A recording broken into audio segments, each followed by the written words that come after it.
Itinampok sa Coconut Philippine Trade Fair ng Department of Trade and Industry at Philippine Coconut Authority ang iba't ibang produktong gawa sa niyog mula sa daan-daang malilit na coconut entrepreneurs. Yan ang ulat ni Harley Valbuena. 2021 pa nang itinayo ni Joshua ang negosyo sa pagbebenta ng iba't ibang coconut products dahil nagugutom na ang kanyang mga magsasaka noong panahon ng pandemya at wala nang mapagkakitaan.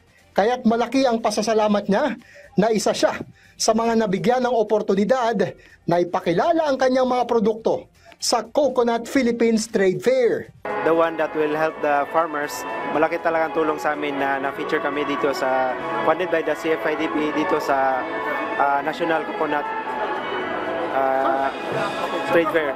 Ang buko pie entrepreneur naman na si Jeneline, umaasa ring mas lalakas pa ang kanyang negosyo dahil sa trade fair.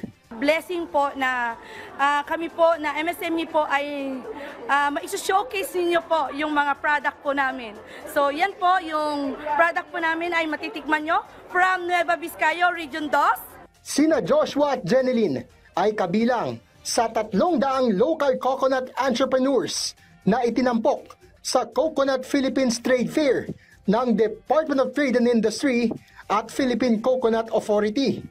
Layunin ng trade fair na mapalakas ang micro, small, and medium enterprises o MSMEs na gumagawa at nagbebenta ng mga produktong gawa sa niyog.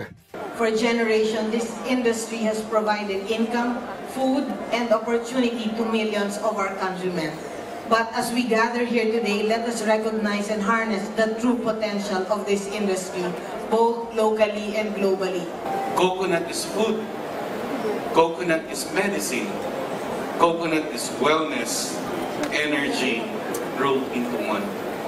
Ayon sa PCA, nasa 2 bilyong dolyar ang naiaambag ng coconut export sa bansa kada taon. Hangad din ng trade fair na mapalakas ang domestic consumption ng niyog. Mas mabilis itong makakamit kung maisa sa katuparan ang utos ni Pangulong Ferdinand R. Marcos Jr.